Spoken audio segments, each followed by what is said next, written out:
You're listening to the Smoke Meat Podcast. I'm your host, Brad Pittman. Smoke Meat is brought to you today by Joe's Underground at the corner of 8th and Broad in Augusta, Georgia, in the bottom of the Lamar Building. Such a great place to go. Jeremy and the gang make you feel like family every time you go. So make sure you go and have a great time. Remember, I goes to Joe's and so should you. That's Joe's Underground at the corner of 8th and Broad in Augusta, Georgia, in the bottom of the Lamar Building. Also sponsoring our show is the 4 Points Trading Company. They make some of the greatest soy candles that I have ever seen, because I'm not a candle guy, but the first time I saw these candles and smelled them, I was hooked. Right now, I'm actually down here in the studio, and it smells like a sporting goods store because I'm burning leather, which smells just like a new baseball glove. It's great. So check them out. That's 4 Points Trading Company at 4pointstradingco.com. You can put in the promo code Smoked Meat, and you'll get 10% off. That way they know I sent you.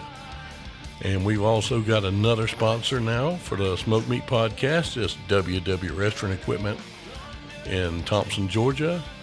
Call Blake. Great guy. I've known Blake for 40 years. One of my best friends. Man, he's got so much great stuff there. If you're a hunter, he's got everything you need to process your game. You don't need to pay nobody to do that. Get your own stuff. Have fun. Do what you want to with it. You got cubers, he's got grinders, you name it, he's got it. And he can get it to you a pretty good price, too. Thanksgiving's coming up. He has got so many different turkey fryers and pots and baskets, and you name it. Man, if you can't cook a turkey from this joint, you don't need to be cooking a turkey. You can get ice machines, you can get everything from small wares all the way up to a whole restaurant. I mean, Blake covers it all. And he's just a downright good guy. That's going to be WW Restaurant Equipment at the corner of Gordon Highway and Moose Club Road at 1894 Moose Club Road in Thompson, Georgia. Give him a call at 706-595-9511. That's WW Restaurant Equipment in Thompson, Georgia. Today on Smoked Meat, my guest is James from Ashes to Omens. And I'll tell you, they're an Athens, Georgia-based band, and I got no words, man. I used to live in Athens, and there was this bar that I would go to called the Night Owl. It hadn't been around in a good long while, and the first time I heard them, I was sent their music, and I heard them, and it took me straight back there. They're gritty, they're great. They've got good messages in their songs. I mean, their new song, War Cry, is about anxiety, and it hits home. And man, they're just such great people. We had such a great time sitting back and just talking about Athens and music and a little bit of everything. I'm a huge fan, and after you hear this, you will be too. The music under me right now is War Cry. At the end of the show, keep listening because I've got the whole song. James was great enough to send it to me and give me the license to play it. So we're going to do that for him at the end of the show. Make sure you keep listening to hear War Cry and go to their website, ashestomens.com. So let's kick back and get this thing kicked off here on Smoked Meat. Hey, so how the hell are you, James? Man, I'm not doing bad, brother. How about you? Any better, I'd be twins. Yep. I've been looking forward to this. I know we had some glitches the other day, and it's giving me time to sit and think some more about Athens and just the whole scene there. And I'm like, damn, I miss it a lot. And y'all Nice. are elbow deep in it. Yeah, man. Yeah, we love Athens, man. I mean, that's where we're from, so it's go Dogs, Oh yeah. What you think about the game possibly being canceled this weekend?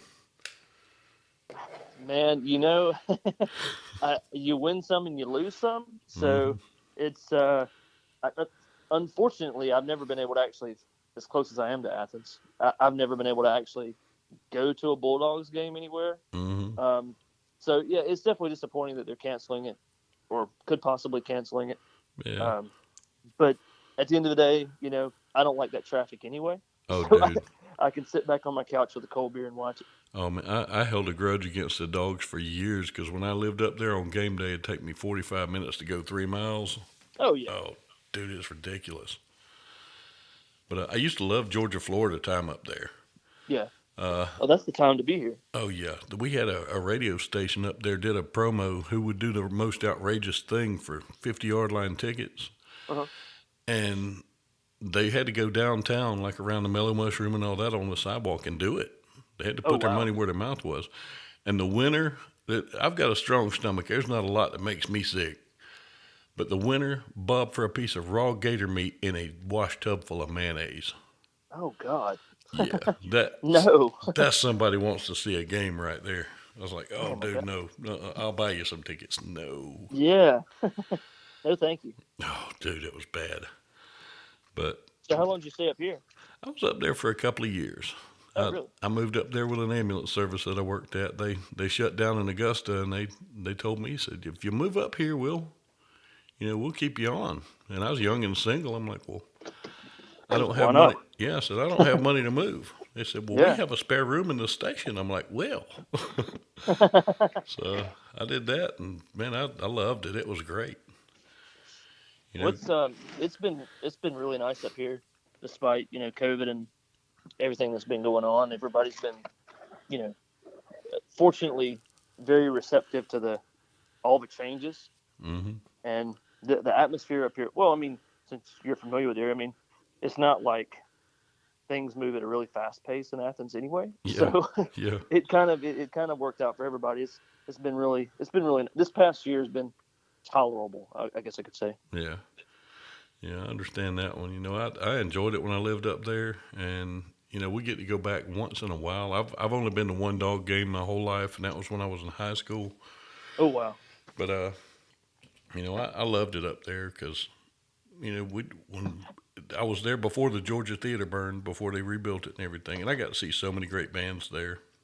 Sure. And the little bars that I would go to had these bands that just you knew they were going to do something, and Right. it was so awesome. And I loved that atmosphere up there. Well, the music scene. Um, I want to say the music scene has changed tremendously, hmm just in the past 10 years. You know, since unfortunately, I'm the only one that can kind of do the interview with you, hmm but all the guys could really kind of attest to being in bands before, and just over the past 10 years, the music scene changing from being everybody supports music to just something different. And it's not that people don't support the music, but it's just there's It's so many other there's so many other things going on. I feel like the consumption of media in mm, general has really hurt music in Athens. it, I can believe that, and because when you get something like Athens had such a great music scene, when I was there, it was the early '90s, and I mean it was just exploding there. Jay and Jason. Yeah, and we've been there, and we just loved it. But at the same time, when you have it so much and you get used to it, you kind of get complacent, and I think that's what they may be doing. Yeah. And that combined with the COVID, where it's hard to get out and do anything now, then I'm telling you, man. Everybody thinks that actors and musicians, they've got millions sacked away in the bank. We're cool. They can handle this. Not everybody can. That's like 1%. And so many musicians rely on these live performances and you know things like that because you don't make a lot of money for a download of your song. Man, it's been really tough. We've watched bands that we played shows with over the past 3 years that was there with us in the very beginning, broken up, moving on, Yeah, getting out of music. And honestly, I mean, COVID has really hurt us. Fortunately, we released one single right before COVID happened, and then we released a cover song just as it was happening, hmm and then we released this new song a few weeks ago. And we had some accompanying videos to go with all these, but it's hurt us too because we had tons of shows booked right at the beginning of COVID. We had a 6-week tour we had to cancel, and bandy bands already do not make a whole lot of money, yeah, and new indie bands that are trying to tour, it's hard for them to get a guarantee, so it's, if you don't have a following, then they can't guarantee you anything, but you want to play the show to try to get the following so that you can get the guarantee. And then, and then all this happens. And as you slowly build up, that reputation in the areas, then you get that following, right? Well, when COVID hit, it hit us probably really hard because we had just had a change in band members. Mm-hmm. So we had already had to cancel a bunch of shows, and then we had this tour that was going to start, and we lost a member, so we had to get this new member in. We had to train him before this new single was released so that we could start these tours. He played 5 shows with us, and then everything got shut down. Mm-hmm. And it's like, well, okay, what now? So, and 2 of our members suffer from, anxiety and depression. Yeah. And music is our outlet. Yeah. That's how we're able to live, and it's been I think really hard on two members specifically, and I know one of them for sure. Yeah. And just watching the venues not be able to run, owners of venues and bars saying they're having to close down because this is their only means of support for their family.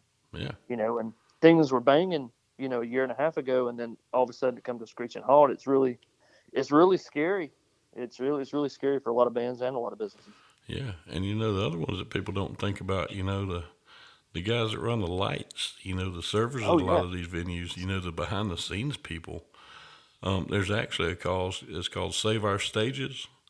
Yep. That's raising money for that, which is awesome because nobody thinks. They just see the show. They don't think about how the show comes about. Yeah, they don't think about roadies or technicians or the lighting guys or the sound guys. Yeah, and and those I know for a fact because I done been there. Those jobs aren't the ones that have the 3 years worth of income saved up in the bank for a rainy day. They're like I've been most of my life. Week to week. Here we go. Let's roll these dice again and. Right. And that sucks for them, and I'm ready for things to get to normal so that everybody can work and do what they need to do. But yeah, we are too. Yeah, but you're talking about the anxiety and the depression, and the music helping with that. I'm a firm believer in the healing power of music because I've been there. Right. I don't know if I had told you before. I had 2 strokes 5 years ago. Holy smokes, no. Yeah, I didn't know I had the first one. The second one, I was actually working on the ambulance when I had it. And wow. It gave me a ferocious stutter. I mean, bad. And I had, just I'll call it anxiety. Because I would just get this antsy feeling where I just couldn't sit still. Yeah. And I cried a lot. You name it, I had it. And it was a combination of strokes and all those years of PTSD built up. I never realized I had. Yeah. And I was out in my cook shack one day because I couldn't work right then. I was at home for about 4 months, physically fine, just my eggs were scrambled.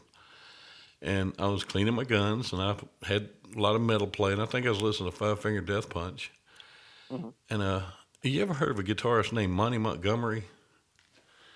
I don't think so, no. He is out of Texas, and when he plays, when he tours, he carries a old acoustic electric Alvarez with him. That's what he plays, period.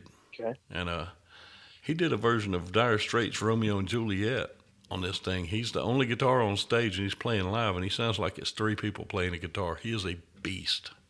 That's crazy. But I decided I wanted to hear that, so I played it, and I realized shortly after, I was singing it, and I was singing it note for note, no stutter, no nothing. And I did that, for several days. I actually sent him a message on Facebook and like, look, dude, you made a difference because other songs, nothing had worked.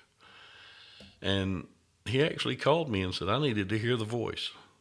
And that was so cool. But music healed that and helped heal it. Yeah. And so I'm huge on the healing power of music because I've been there. Yeah. Well, that's what our new song is about. We released last Friday. On October the 2nd was War Cry is a song about overcoming depression, anxiety, PTSD, just dealing with, mental health in general, suicide awareness. Last week was Suicide Prevention Month. Mm-hmm. And, the whole goal of this song is at the end of the day to bring awareness to that, to let people know that suffer from that they're not alone. Yeah. And we wrote this song. Gosh, I think we wrote it about a year ago actually, and I think we knew then what this song meant to us, Mm-hmm. and it's really resonated with our fans. It's our fans, one of our fans, most favorite songs. So we're super happy to have it out there. We're super happy that it's left the impression that it has on people, Yeah. and Yeah. I so dug just it. thrilled to have it out there. Yeah. I'm sitting here looking at a still from the video, with the guy holding the white mask with a smile up. Yeah. When I send you my email address, I'm going to send you a picture of some ink that I'm actually about to get. It's real similar to that idea Okay. because I understand that picture a lot. You put Yeah. on that happy face and nobody sees what's under there. They don't see Right. that you're falling the hell apart, and Yeah. and it sucks. It's like you're hiding in another world. I think that video comes out this Friday. Mm-hmm. It's gonna debut in 3 different places. Um, HMM magazine, Heavy Metal magazine, Mm-hmm. is got the exclusive for the premiere for it on Friday, and then at 12 o'clock it's going to premiere on YouTube, Mm-hmm. and then right after the premiere there, it's going to premiere on Facebook at 12:05. Mm-hmm. So we've kind of got it set up so that it premieres in several places, kind of scattered. But I think a lot of the imagery that's used in this video, people are going to really resonate with, Yeah. and we used several people that we know personally that were dealing with that sort of thing Mm-hmm. to be in the video, to take pictures of the video, to hold some cards up and put words on it Yeah. and what they were dealing with, and a phrase, and we got a huge response. Um, so we're using a lot of that in that video. And it's a lyric video, but the lyric video tells a story. Yeah. Probably better than a actual music video would. Yeah. Um, so yeah, Yeah. I'm looking forward to it. Like I say, I've seen some of the stills, and man, I'm blown away.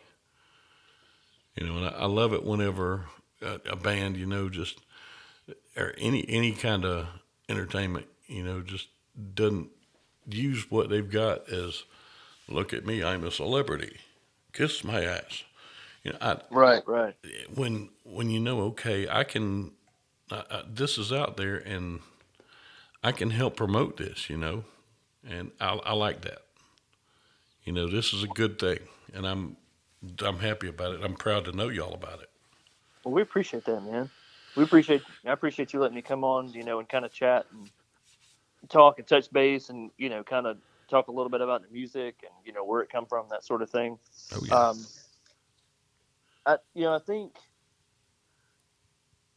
I think just in general right now, and I know that you mentioned the whole oh look, I'm a celebrity thing. That I used to see a lot of that. Mm-hmm. When we first started as a band. We started in 2017, and I had just dealt with thyroid cancer. Mm-hmm. Got diagnosed with thyroid cancer in March of that year, Mm-hmm. and I started the band in July of 2017. Mm-hmm. And so, right after we started the band, we wrote the song. It was basically about me dealing with thyroid cancer and kind of overcoming that. We shot a music video for it and released a single. And hindsight's always 2020. Oh yeah. So we feel like we could always do better or whatever. But um, when we first started as a band, we played a lot of shows with a lot of different bands, and there was a lot of arrogance Oh and yeah. a lot of look at me, I'm a celebrity, and it's like everybody's an indie band here. Yeah. We played shows with real rock stars. We played shows with Tom Kiefer from Cinderella. Mm-hmm. We played shows with Rehab. We played shows with Lullwater. Those are real rock stars Mm-hmm. in our opinion. And we've shared the stage with great people, and they're all great people. And I still talk to nearly all of them except Tom Kiefer because he's a superstar. Oh yeah. Nearly on a weekly basis. And one of the things that I've noticed is over the past 3 years, there's been significantly fewer arrogant musicians, significantly fewer quote unquote self-named progressive, Yeah. celebrities, and more people that actually give a damn about the message that they're giving their fans. Yeah. And I see it more in rock than I do in any other genre. And I listen to all kinds of music. I listen to blues. I listen to gospel and country and rap, and I listen to everything because I want to know all different kinds of music cultures. It influences how I write. Yeah. Yeah. But I've seen just a drastic reduction in those types of people, and more people that actually care. And I think that's great. That just shows the power of music, right? Yeah. Yeah. And it's funny, doing this show, some of the people that I've gotten to interview, I'm happy that I haven't been, the big fanboy. Sure. I get on and I talk to people. I told you I don't do interviews. I make friends with a bunch of people listening. And, I've had some people on here who were just freaking huge names. I mean, huge. Like, I was telling you, Kenny Aronoff, Kenny Olson, you know, Mhm. he's Scott Page from Pink Floyd, you name it, Norwood Fisher from Fishbone. And none of them threw out that, well, I'm a star, you better value this 5 minutes or whatever. No, we sat and talked for an hour just about whatever came up. Sure. And I still get to talk to them, and it's awesome. And you realize, people are just people, no matter what they do. And, Right. they don't have egos when easily any of these guys could just have the biggest one around. And they're all just good guys. And I love that, you know. Yeah. I think it's interesting that you bring that up. The human side of people, because when you're growing up and you watch movies, you hear people on the radio, and you see people on TV, and those are celebrities, right? Yeah. But I guess it doesn't really sink in. Like, you see people, like, a great example is like movie stars or whatever. And I remember back growing up, because I'm old. I remember growing up in the '80s, and as a kid seeing, oh, this celebrity has this affair or whatever. They're married. Oh, next week they're divorced. And it used to be a joke in my household. It was like, oh, they're married this week. Who are they going to marry next week, right? Yeah.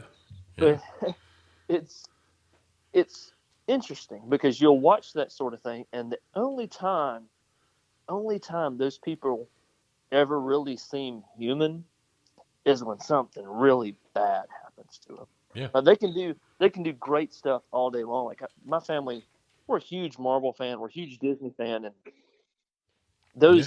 those actors, they go to hospitals and they dedicate all this time to doing amazing things for kids, for American Cancer Society, doing Make a Wish and stuff like that. Incredible things that I hope maybe one day I'll have the opportunity to do that. I would Yeah. love to do that. But that shows the human side of these people. But you didn't. I don't think you saw much of that in the '80s or '90s. Or if they did it, they didn't announce it like they do now. Yeah. Yeah. But you only ever heard about stuff when they were doing like bad stuff, or something really bad happens to them, like, God forbid, something happened and somebody died. Yeah. But, like, it's just interesting to me, that you don't really see the human side of people until something bad, especially as a celebrity, because Yeah. you always see them as in these movies portraying these larger than life characters, regardless of what the character is. Yeah.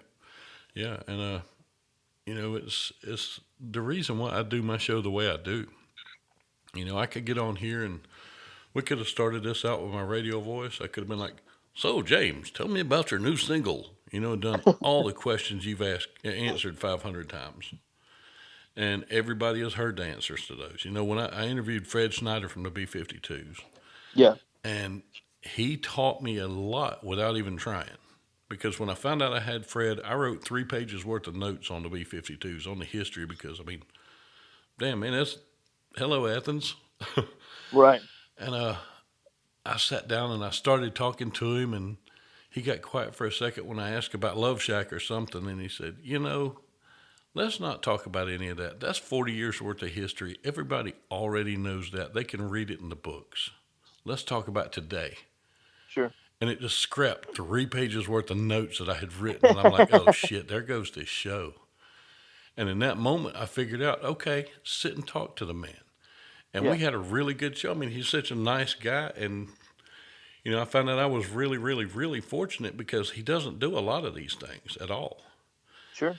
And that taught me, if I can get on here and do the radio voice and ask you all that. But we're still talking about everything that you're doing, and we're just having a good conversation that makes people understand, like I say, that you're human. They're getting to know you, and they're invested in you now. Right.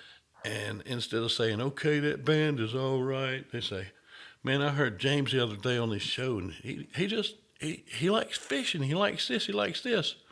He's like me, and they're more invested, and they want to hear what you do." Right. And to me, that's just wonderful. 'Cause, Yeah. I, it's funny that you say that you use that phrase, that these questions you've answered 50 times, because I think on this most recent single, like, we've done 20, 25, 30 interviews, mhm.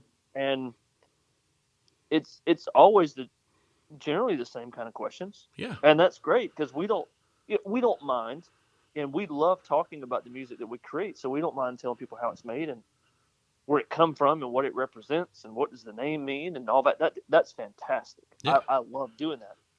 But I had this guy come up to me the other day, and he's like, I had this other interview scheduled. I think it was for a podcast even, and the guy's like, "Oh, what are you doing tonight?" And I was like, "Oh, I've got this podcast with this guy. I hadn't seen him in 2 years. He hit me up wanting to do a podcast." And he's like, "Well, what's that like?" And I was like, "Well, they pretty much ask the same questions. It's pretty much, you go to each one and you answer the same questions." And I finally got to do the interview with him, and he was doing, very similar to your podcast, where you just have a conversation. And I was like, "Oh my God, this is amazing. This is refreshing." yeah, Now, you got these other, like, rock superstars do like 500 to 1,000 interviews, and they're saying the same thing, and I'm sure that they appreciate that so much more. yeah, But at the end of the day, it's like, oh my God, like, I actually get to have a conversation with this guy. Like, this guy cares about me, yeah, rather than tell me about your next single. What's up next? yeah. So tell the fans where they can see you next. Yeah, If you got shows coming up, I'll get that out of you. You know, yeah, is what it is. And no, I don't. I listen to podcasts because I'm in my car a lot and I'm in my ambulance a lot, and I listen to them a lot. What's your favorite podcast? I have been listening to Mark Maron here lately a lot, Okay, and I kind of bounce around. I like him. I like Joe Rogan. I don't get to listen to him a lot. okay. Uh, and there's another one. It's I can't think of the name of it, but it's man, that's one bad thing about the Strokes is I lose words sometimes. It's Jason Bateman, Sean Hayes, and Will Arnett, and Interesting. Okay. it's an awesome combination to begin with. But only one of them knows who the guest is at the beginning of the show because they pick the guest, Yeah. and then they'll start the show, and the other two find out who it is. It's actually pretty good. I think it's Smart Less. But it's pretty good. I think I've listened to all of those so far because it's relatively new. And I like Dax Shepard also. Action. Okay. Yeah, he's a Yeah. funny dude. But yeah, Yeah, I I've try to always listen been to a everything. huge Kevin Smith fan. Oh, I dude. was Yeah. in the '90s, man. Like, Clerks and Mallrats, like, that's what I watched on repeat a lot, other than Yeah. horror movies, because I was a huge horror movie fan. But ever since podcasts have become a thing, like, I've been religiously obsessed with Kevin Smith podcasts. I listen to his stuff every week when it comes out. I'm a huge fan of Hollywood Babylon. Oh, yeah. He does with Ralph Garman, and he does this other one called Fat Man on Batman, Mm-hmm. which is him and Mark Bernard, and they just talk about geek stuff, because Yeah. people that know me in my real life know I'm a huge geek. Oh, They know me. welcome to my world. But yeah, I love Kevin Smith. Everybody asks me, why don't you try and get him on your show? And I just kind of giggle. It would be awesome if Kevin, if you're listening somehow and want to be on here, not a problem at all. But I I don't think think I it'd would be have to. hard, man. I think I would have to shut it down afterwards because I don't know if I could go anywhere higher, in my opinion. Yeah. But Well, the only thing you'd have to worry about is him going long, because he's real long-winded. oh, dude, I have no time limit on this thing. I'll publish a 6-hour episode. I could give a damn. Yeah. But I've had some of his people on the show. I had Marion Gigliotti, who played the girlfriend on Clerks. No way. Yeah, Ernie O'Donnell. He was you remember in Clerks the guy who was the personal trainer that came in. Yeah. Him, and he's been in almost everything Kevin Smith's done. He's a childhood friend of him. Holy cow! I had no idea that you had him on there. Yeah. Uh, I've got two other people lined up. I'm waiting on the confirmation of the date and time. I've sent it out to them. But whenever we're done recording, remind me and I'll tell you who that is because it's going to be freaking awesome. Oh my goodness! All It right. it caught me off guard. I got confirmation of it about 6 this morning. I get the early scoop. All right. Yes, it's going to be awesome. And I've been lucky to have some of these people, and Sure. I say I've been lucky to have everybody I've had. But at the same time, you know as well as I do. There's like if you're playing with bands, if you can say, okay, I've opened for ZZ Top, as Sure. opposed to okay, I opened for the same band as us. Yeah. You're going to try and open for ZZ Top. And then Yeah. whenever you get bigger, you're going to go back and help the band like you.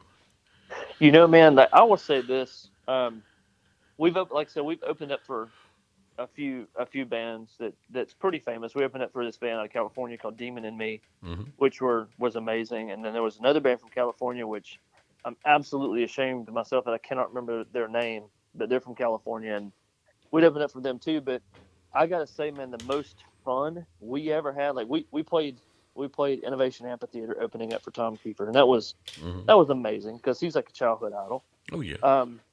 I never got to actually meet him or talk to him because he stayed in his trailer all night, which is okay because Yeah. that's what rock stars do. But rehab are some of the nicest people I have ever met in my entire life. Mm-hmm. They are down to earth. They all rode together like bands are supposed to do. They weren't arrogant. They hung out with us. We chilled and, had a beer with them. They're some of the nicest people I've ever met in my entire life. I would, if you can get any of those guys on, Mm-hmm. I think you'd get some amazing stories out of them. But we played a show with them. It was about a year ago in this town. Since you're up from here, are you familiar with Houston? What's that close to? That's near Brazelton and Winder, Chateau Alon area. Okay, yeah, yeah. I know that So area. this guy opened up this amazing bar in Houston, Georgia. Mm-hmm. One of the coolest venues we've ever played. And had this huge stage and lights and sound, whole 9 yards. And he had Rehab come play, and we had gotten to be friends with him, and he got us to open for him one night. Sold a ton of tickets or whatever, and got to play with him, meet him, and hang out with him. And unfortunately, the venue's closed down now, but Mm-hmm. due to everything that's been going on. And it was amazing. So yeah, if you ever get a chance to get hooked up with Rehab, I definitely have them on because they would be incredible to chat with. I think. I'll give them a check out. Yeah, yeah.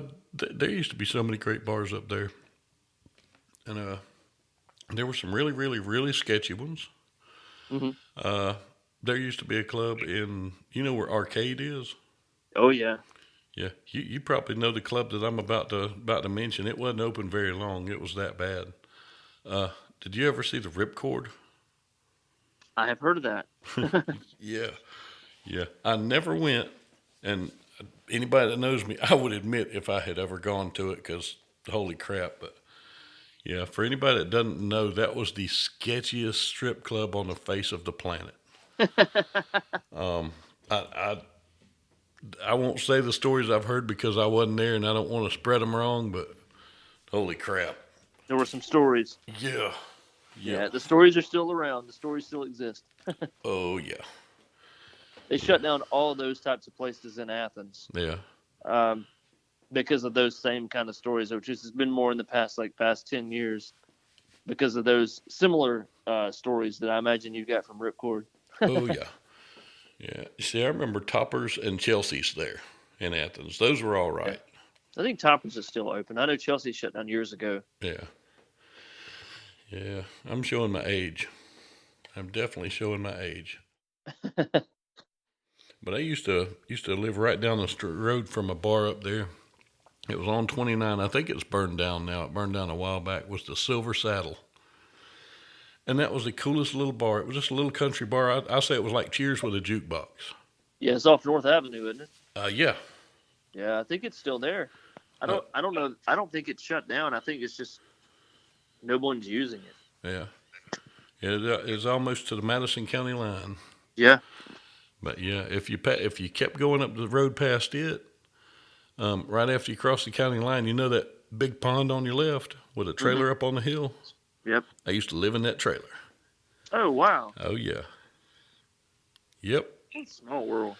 Oh yeah, definitely. I loved it up there. I had such a good time when I lived there. I was, like I said, I was young and single, and I had a ball. Yeah.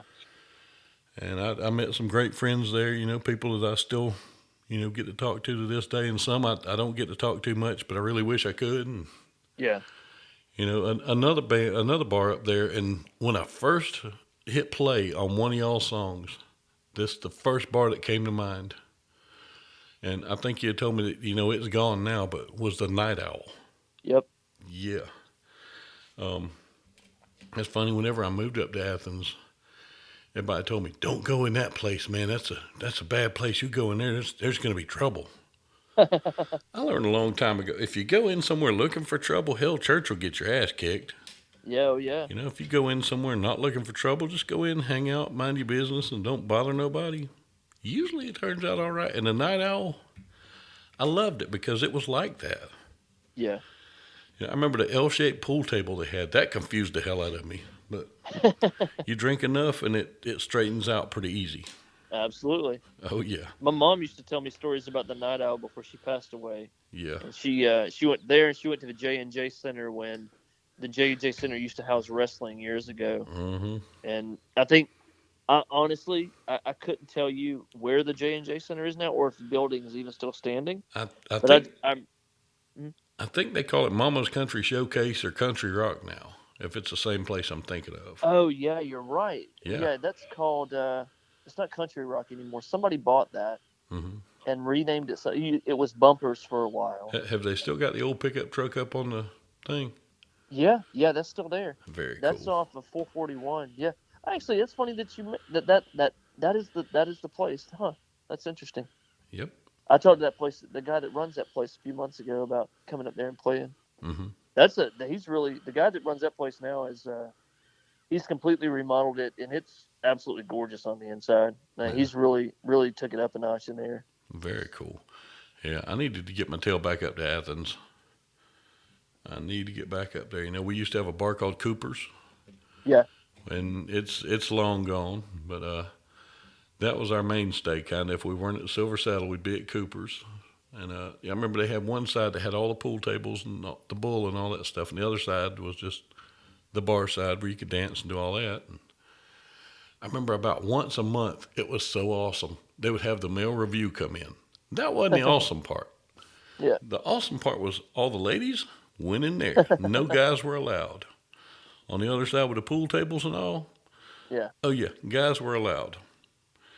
And the show would shut down about 11 o'clock, and the guys were allowed in there. Dude, as a young single man, that was just a wonderful thing. Oh, yeah. Oh yeah.